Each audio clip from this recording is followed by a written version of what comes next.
Deuxième exercice. Alors, dans ce deuxième exercice, on ne travaille plus avec des solutions en concentration en masse, mais des solutions avec des concentrations en quantité de matière. Le raisonnement est le même. Alors, on a une solution S1 de sulfate de cuivre qui a une concentration en quantité de matière de 0,10 mol par litre.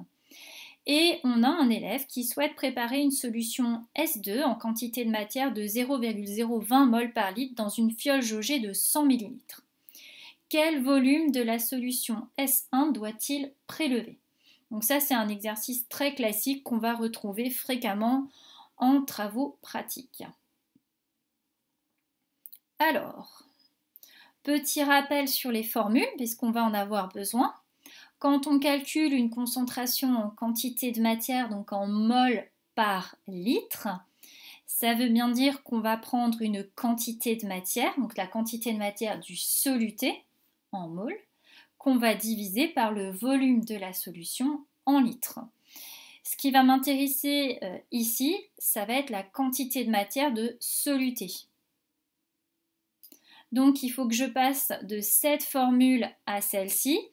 Et pour ceux qui ont des difficultés avec les formules littérales, encore une fois, vous utilisez des chiffres ou des nombres. Vous savez que 3, c'est 6 divisé par 2. Ce qui m'intéresse, c'est la quantité de matière de soluté, donc c'est 6. Moi, je sais que 6, c'est 3 fois 2. 3, c'était la concentration en quantité de matière, donc fois, et 2, c'était le volume de la solution. Donc ainsi, j'ai bien exprimé la quantité de matière en fonction des deux autres grandeurs, la concentration et le volume. Alors, on travaille sur du sulfate de cuivre. Le sulfate de cuivre, c'est bleu, c'est pour ça que ici, tout est bleu. Donc, on a une solution mère. On sait sa concentration en quantité de matière, elle est de 0,10 mol par litre. Et on veut fabriquer à partir de cette solution mère une solution fille dont la concentration en quantité de matière est de 0,020 mol par litre. Et on nous impose le volume. Donc le volume de la solution fille, il sera de 100 millilitres. Et on cherche à déterminer quel volume on va devoir prélever de la solution mère pour obtenir la solution fille.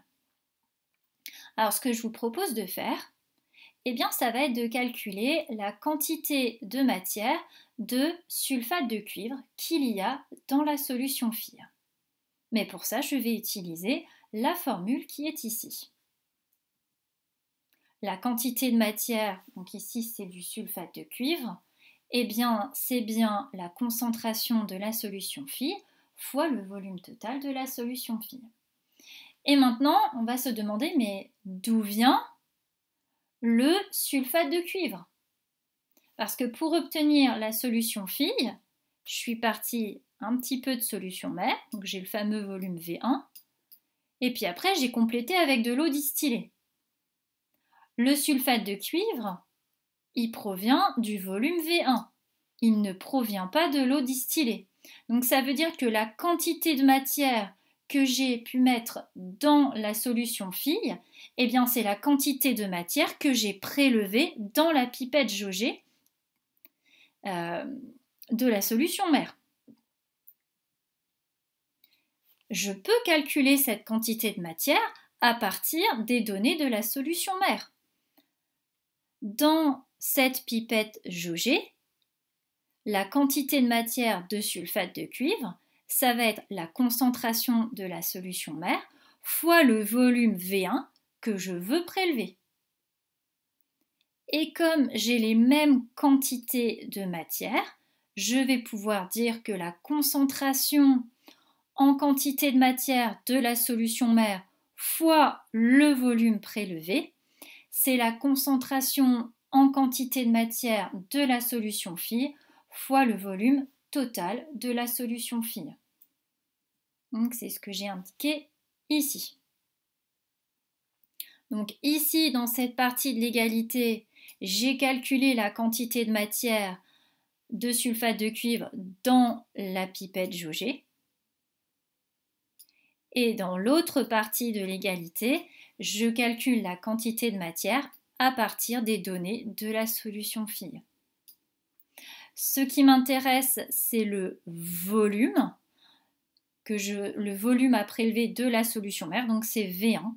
Et pour trouver V1, eh bien, je divise par C1 de part et d'autre de l'égalité. Et j'arrive à trouver un volume à prélever de 20 millilitres. Alors, il y a une autre manière de raisonner. On passe par ce qu'on appelle le facteur de dilution. Donc, j'ai ma solution mère qui a une concentration C1 de 0,10 mol par litre et je veux obtenir une solution fille diluée à 0,020 mol par litre. Donc, j'aimerais savoir quel est le facteur de dilution. Qu'est-ce que ça veut dire ? Eh bien, je vais prendre la concentration en quantité de matière de la solution mère et je vais diviser par la concentration en quantité de matière de la solution fille et je trouve 5. Qu'est-ce que ça signifie? Ça veut dire que j'ai dilué la solution mère par 5. Et alors, comment est-ce que je fais pour trouver le volume à prélever? Eh bien, si je veux diluer la solution par 5, il va falloir que je prenne qu'il y ait un rapport de 5 également entre les volumes. Mais ça veut dire que le volume que je prends, il va être 5 fois plus petit que le volume total. Autrement dit, le volume de la solution fille divisé par le volume de la solution mère dans la pipette jaugée, il est de 5 également. Autre façon de voir les choses, si je prends un volume V1, pour avoir une dilution par 5, il va falloir que je mette dans un volume de solution fille total 5 fois plus grand. Et ainsi, vous trouvez le volume à prélever dans la solution mère. Il est de 20 ml. Alors comment est-ce que j'ai fait? V2 divisé par V1 égale 5. Eh bien, si je veux trouver V1, c'est V2 divisé par 5. Comme V2, c'est 100 ml, 100 ml divisé par 5, ça fait bien 20 ml. C'est une autre façon d'exploiter la formule, c'est quelquefois beaucoup plus rapide que d'écrire C1V1 égale C2V2, ce qui signifie que V1, c'est C2 fois V2 divisé par C1. Ça, voilà, c'est une autre façon de calculer le volume à prélever.